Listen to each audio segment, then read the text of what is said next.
这个应该是比较黑的话题吧。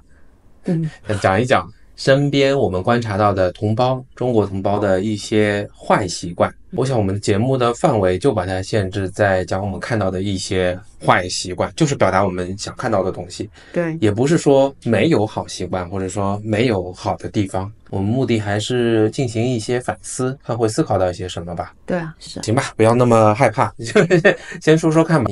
你看到过一些什么样的坏习惯呢？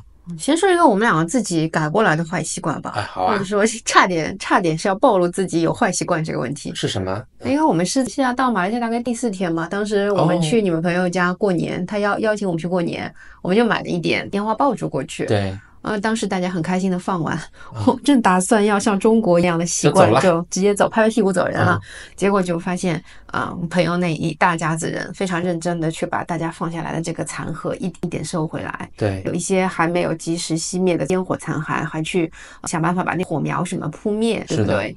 当时心里面就一惊，因为其实我们也很多年在上海没有放，10几20年没放了，但是在我们曾经放过的那个时候，大家的习惯就是放完之后就拍屁股走人，是好像大家都认为是环卫工人应该去做的事情。对，当时我其实也是很震惊，因为虽然是晚上也没有什么光亮，但我眼前记得很清楚，尤其是女主人还有一些其他人，他们就蹲下来拿着塑料袋把它捡起来放到袋子收起来嘛。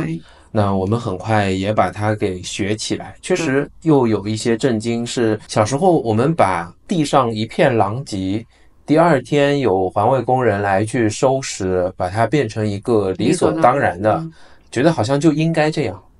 对吧？而且还有一种，比如讲说我们俩结婚快20年之前，大家结婚时候不是要放鞭炮嘛？你像所谓的说把这个鞭炮放下来的红色铺在地上，作为象征喜庆嘛。很喜庆。对，而且还要留到大家全部都走人散场，但是大家我们也没有安排一个人去把它扫掉。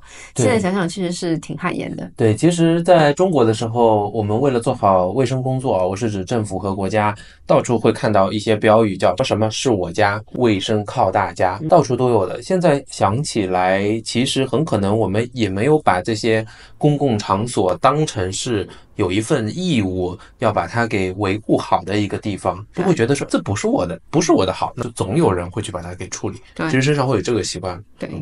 还有些什么？我们今天多说点案例好了。还是跟放烟火相关的吧。我就今年过年的时候，我们家 Wilson 到我们家楼下，在小区内的这个室外停车场部分，一块荒地这边就去放烟火。跟他们小朋友一块去放嘛，当时就有保安过来跟他讲说，在这个住宅区域真的是不能放的，请他走到这个外面的道路那边有公共绿化的这种地方去放。我觉得这也是个很好的提醒哦。原来确实我们也不知道，其实在这个小区里面是不能够去做这些事情的。幸亏有这样的提醒，他没有铸成这个错误。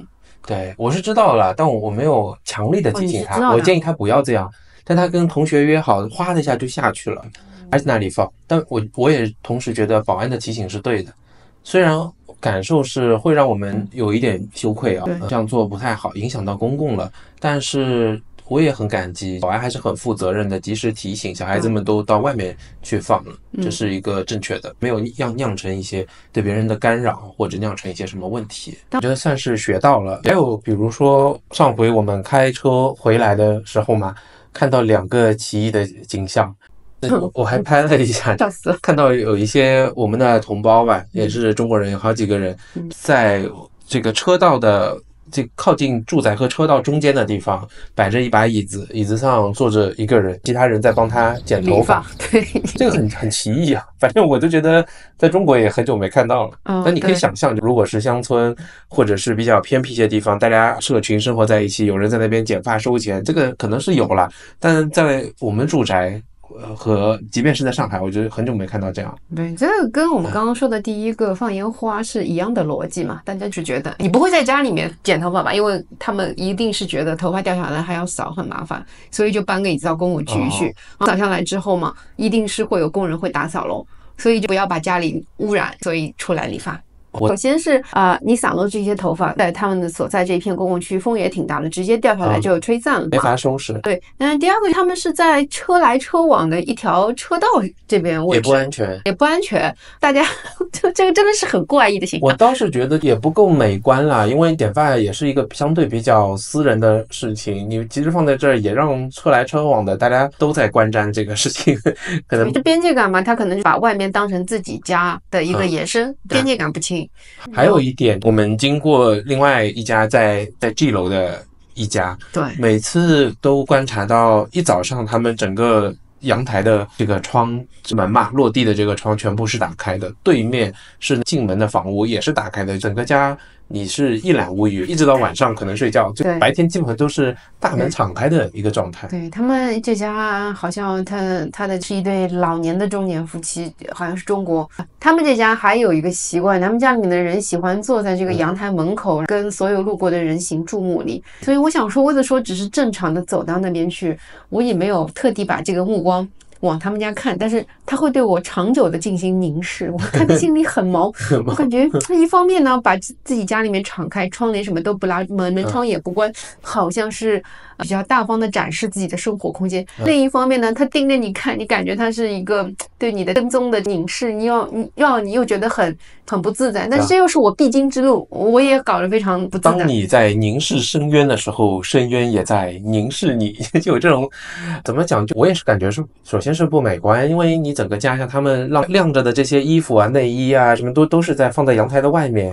整个家庭的陈设，人在他好像就确实像监视一样的，人来人往都会看着你，就会一直这样看着你，光跟踪，这让人怕的。这个可能也是一种，我理解他的目的是什么呢？可能一是更加凉快、通风一点，因为你开着窗一定就也不用开冷气了嘛。第二，亮光会好一点，因为一楼采光可能没有这么好。还有人家觉得这边挺安全的。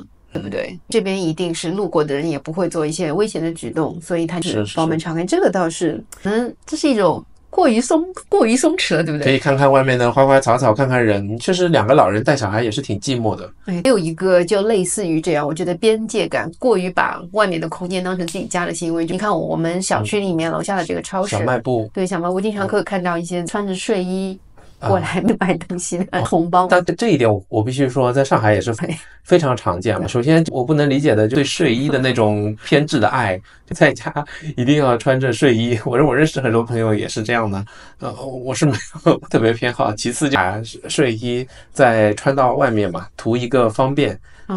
但也是会让人感到什么，就好像你把这个外面的公共空间会把它当成是一个自己的卧室吧，自己的家里。对，这个确实还是观瞻上比较难看。对，因为毕竟是和其他的顾客穿着不一样嘛，大家至少外面穿出去都是正常的。因为睡衣实在是过于显眼，那些图案啊，那些款式都是怎么说是叫国际标准的那种，一眼就能识别出来，确实是挺显眼的。而且目前还没有看到好像用其他语言跟店主交流的这种，这个好像是外国人还没有看到，我们看到基本上都是同胞，所以有时觉得这一点还是要提醒大家注意一下。对，那你包括在电梯里，有时候有很多人挤在一起啊，有些同胞也比较乐意在电梯里做些交流，是吧？说话相对比较大声，会影响到别人。这边的好像大家的做法是进了电梯就把嘴都闭上，应该是这样。哪怕是可能之前都会交流，但是大家会觉得说，可能自己的交谈内容会影响到别人。我感觉到这边的马来西亚当地的人，他们还是非常注意，一进电梯一定是会安静不说话。对，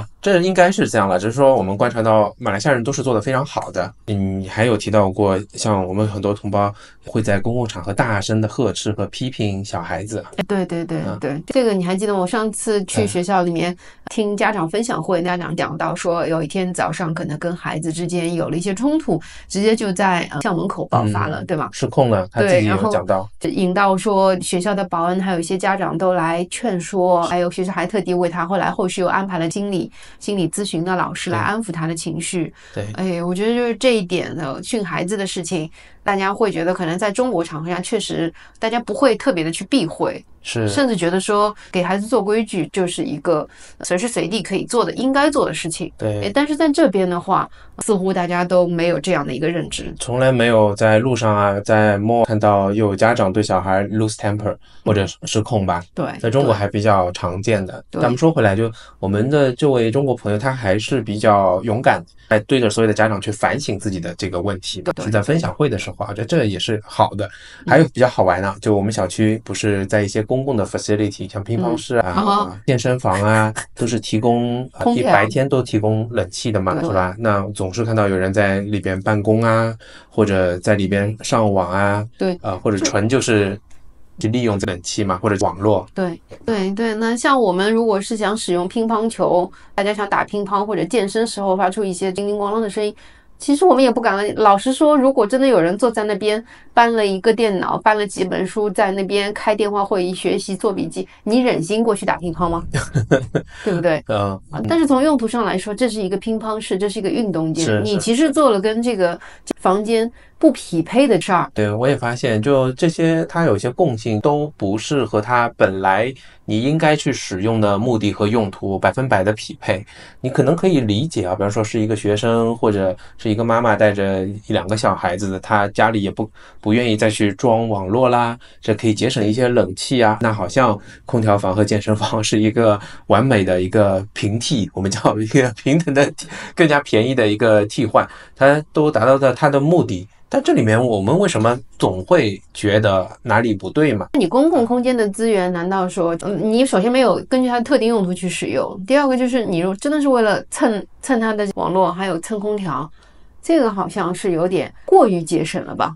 我觉得节省是一方面，你在这些案例当中总能够看到他自己，如果我们给他去解释，一定有他的理由是在的。好像讲起来也不是多么大的一种违规或者说违反，还够不上，但他都有一个共性了。我就这样讲，对，没有分清楚公与私的边界，都或多或少的影响到了公共利益。这个就是一个有趣的话题。那我们进一步去探讨，在公共的场所，我们一定要更加的注意资源的使用、礼仪的表达。对，这就是你想看又是为什么要这样的？我觉得要摒弃一种我们中国人所谓的一些特别有意思的思维，就是说占便宜是一个很大的一个心理需求。似乎总是觉得说我拿到一些免费的资源，我本来应该是自己花钱的，或者我本来应该自己要出这些力的。就像我们刚刚举到的这些例子，我们说我们自己没有有意识去收烟花，这个事情本来是我们应该做的，但是我没有做了。如果是让别人去做了，我会觉得可能心理上会觉得说挺好的，这个我好像是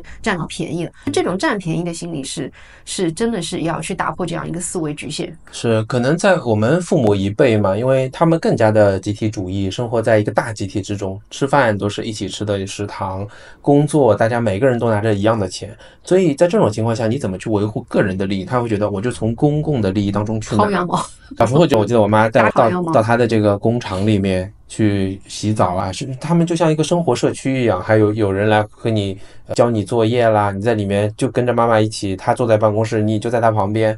这种情况就很多，可能我们没有养成一种对什么是公什么是私那种首先非常明确的界限的一个概念。这我倒不同意啊！你说公私不分明的，他为什么在自己家里做？还不是这外面他要占便宜吗？这个你讲的对啊，我这么一讲，就是他太清楚公和私，那就是有第二个问题，就是在公共的场所和领域当中，他的这种行为和心态是不对的。对，他是自我为中心嘛，他觉得我的标准，我就是标准，我的眼睛就是尺。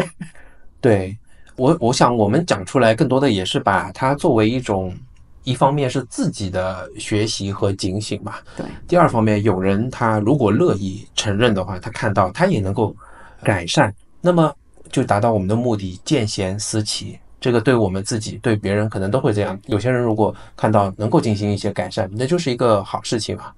更多我觉得还是要注重在公共的领域，你要维持更好的品德和道德规范，因为资源一定是非常有限，需要所有人承担起一些责任去维护的，它才会变得更好。是啊，现在我们也看到一些观众给我们留言，中国的旅居者在国际这个形象好像是大家都普遍评价不高。那这也是可能本身因为我们这些不太清楚、不太熟悉各国的这些文化习俗，还有这长期的国内的思维定式造成的改变这样的一个国人形象，我们每个人都要做起。是，我也主要还是强调见贤思齐，学习好的嘛。你看观众给我们留言，经常会用一些词说我们欢迎有素质的中国人过来定居，虽然他是一个 judge。它摆在这里，但是我想可以看到大家的期望还是希望所有人不要去打破它的这种已经形成的公共格局，对，大家去遵守这个地方的规范了。是，好。